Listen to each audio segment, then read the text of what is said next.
Hey there, I'm your host Lisowi, and this is part 6 of the merchant series. In today's video, we will be creating the item split option. So with that said, let's begin. Let's start by going to our inventory component. So content, inventory, inventory component. Now in here, last we created the transfer slots. So now we will be creating a new function called split stack. And in here, we want the index and the split quantity. So two inputs, both will be integer. We want to know the index and the split quantity. So let's get a copy of the index. And we then want to split that, promote this to a local item ID, and promote this to a local item quantity. So let's connect that. And after we have promoted both variables, let's get a sequence and do the same like before. On one, we'll have this update. So let's do get update, update inventory. There we go. And on 0, we will check if, first of all, do we have any space to split this. So we'll do any slots available. If there are, we have the available index as well. So let's promote this to a local available index. True. Clear out that. Just look. Make it look nice. Next, we'll have another check. Now, the conditions for the split. So we have get split quantity. And we want to get the local item quantity here and make sure that these are not equal. So not equal. And we want to make sure that the local item quantity isn't equal to 1, because then we have nothing to split. So we'll do a or boolean.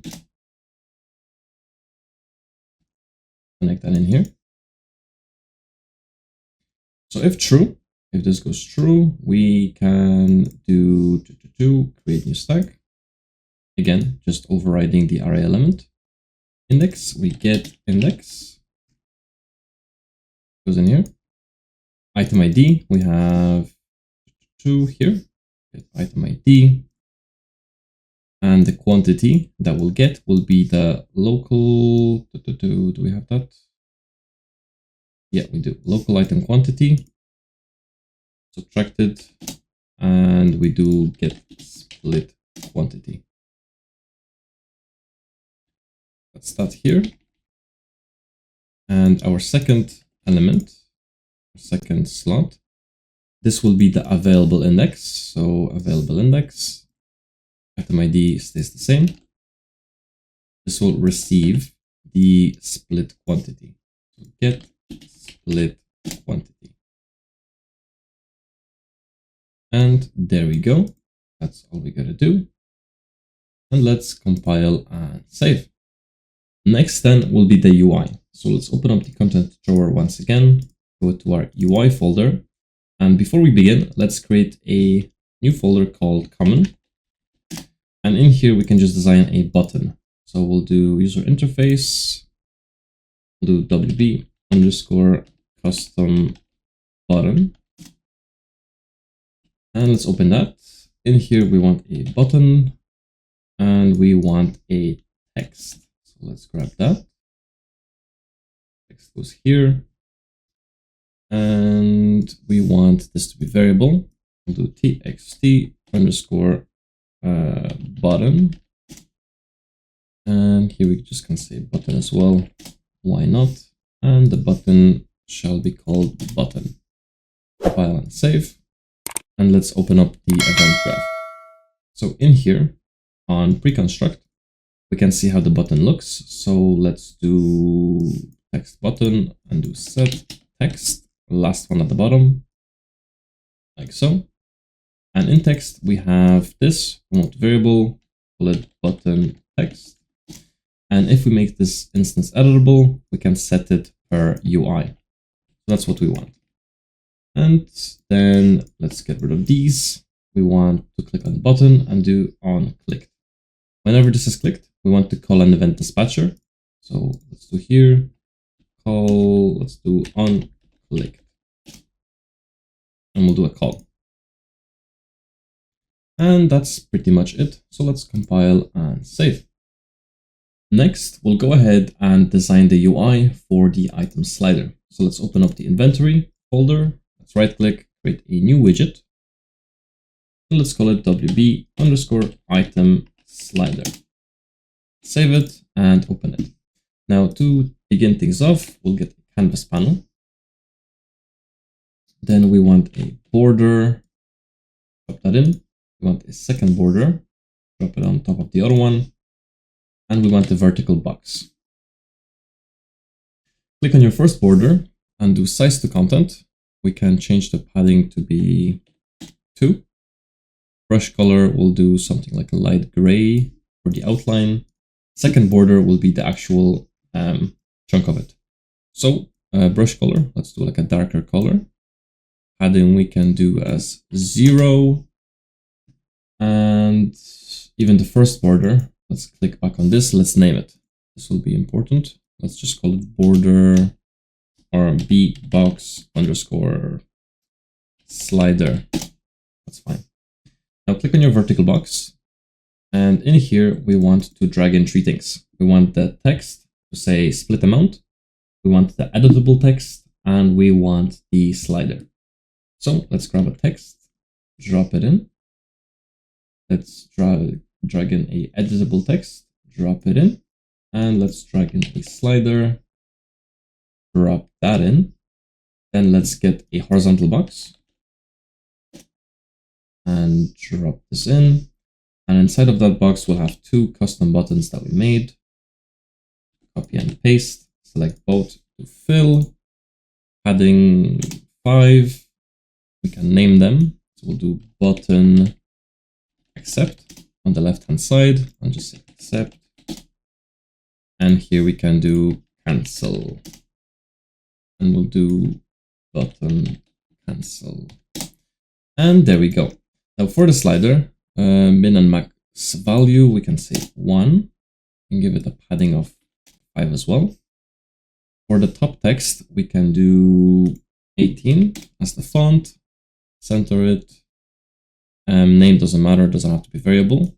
We'll just do split amount as the heading.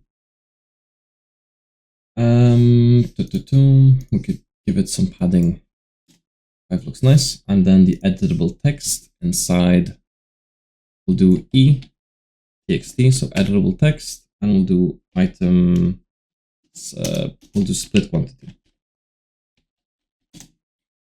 And we will say inside 99, so we see the visual and center align it. And we get something like this. So let's also, I see slider says 39. Let's just name it to slider. Easier, and everything looks nice. So let's compile and save that. And whenever we actually create this, our mouse, it'll spawn in the top left corner. So we want to spawn closer maybe to the slider or the accept button. So for that, we'll just create an offset. So click on your box, your border, and in here we have the alignment. So let's do 0.2 and maybe 0.3, maybe 0.4, 0.5. So our mouse by default will spawn around this area. So play around with it, see what you like most. Once you're happy, let's compile and save that. And let's continue to the event graph. Inside here, our first function will be get item. Now with that, we need the item and the index. So to do that, what we'll do is we'll create a variable called inventory component. This will be of class BBC inventory, instance editable, and expose and spawn. And we'll create another one called index, and this will be of type integer. So if we get the inventory component, we get the inventory slots, we can get a copy of the index, and we have our item. So there we go. Return note in here, and this will be our item. Now make sure your index is also instance editable and exposed on spawn. Otherwise, we won't be able to set it. Make sure the inventory component is the same. And this can be a pure function. We could also do a convert to validate get, just in case, but it will go through because we'll add it. Compile and save. Close that.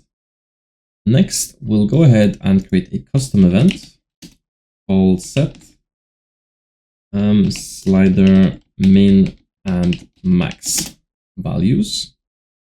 So in here, we grab the slider, we set the minimum value, which by default we want to be 1. We don't want the slider to go to 0. So let's do 1. Then we'll get the item and we'll do break. And from here, we want the item quantity, promote to variable, and call it the current value. So, and this will be the max value as well. So set max value. And if you connect an integer to a float, it'll do a little transform here like that. So that's our min and max values. And then we want another one, custom event called set slider value. Now in here, what we'll do is we'll get the current value. We'll divide this by 2. So the idea is whenever we split something, the slider is going to appear in the middle. So let's get the slider set value. Like so, and this goes in here. And then we want to set the text as well. So where do we have this editable text? There we go. Set text, very last one at the bottom again. And the value will come from the current value. So there we go. So with this part done, we can go ahead and add this to our event construct. So in here, we want to, first of all, get the mouse position on viewport. We'll then do bbox. Where are you? Bbox. Did I create this?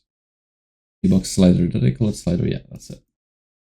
And we'll do slot as canvas slot. This allows us to get the position then. So set position. And there we go. Next, we'll set the min value, max value, and the slider. So here we go. Min and max, and the slider value. Now, whenever our mouse leaves the screen, we can do mouse leave event. So it gets removed.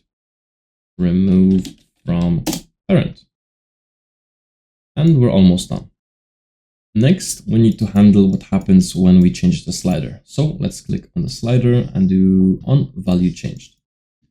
So whenever the value is changed, we want to set the current value. And this will truncate into the current value. And we want to update the slider. So again, set slider, set value. And we want to connect that. We could use this, but we have to divide, so we won't do that. And this goes here. And then we have the text as well. So, and we can get the current value. Again, same thing. Okay. Next, what happens if we click on the text instead of the slider? So let's click on our editable text and do on text changed. In here, we want to convert this to a string, and we also want to clamp it, because if we don't, we'll be able to put put letters in and so on. So we want to clamp that. So let's do to integer, string to integer, and we'll do a clamp. Clamp, not clap. So minimum value 1, And max value will be whatever the item quantity is. So we have the get item. We can break that. And we have the item quantity. Connect that in here. And there we go. So we've clamped it and we've set those values. There we go. Okay. Next, we want to then set this to our current value. Whoa, where'd you go? Set. And that's looking good then. And again, we just want to update our text, whatever this value is. And lastly, we want to update the slider as well. So the slider will move depending on wherever the number is. So for that, we'll just get the current value and plug it in here. And then what happens if we hit enter after on the text on committed? Let's do equals to get the enum on enter. If enter was hit, go ahead and create a function here called custom event committed item quantity. And we can call it. So let's call that here. Like so. And this we can plug in a second somewhere. And that's that. So next, with this committed item quantity, what we'll do is we want to get our split stack function. So get the inventory component and do split stack. So in here, we want the index, which we have, and the split quantity, which will be the current value. And then we'll remove from parent. So how this works is if we hit the accept button and the committed entry. So this will be enter. Let's get the button for accept. There we go. This goes in here. And this also goes in here. So it does the same function. And we want our button cancel on clicked, which we'll just call the remove from parent function. So that's our slider done. All of the functions are set up. So let's compile and save this. Let's go ahead and add this to our inventory slot. So inventory slot. Let's go to where our mouse event is on preview mouse button down. So if it's not the left mouse, we'll check if it's the right mouse. So let's do that. Here, like so. And if by any chance it's the right mouse, we'll do create widget, which will be our split, not split item slider. There we go. We want to add to viewport, and we want to add the inventory component and the index. So just before we leave, let's actually change this left mouse to be our right mouse button. Now let's compile and save, and let's test this. So let's play, pick up some money, right click, and there we go. We can use the slider, split it, or we can use this. Let's say I want 20, hit enter, and there we go. All of that works. So this is it for the video. In the next episode, we'll start the merchant setup. If you liked the video, leave a like. And as always, happy developing.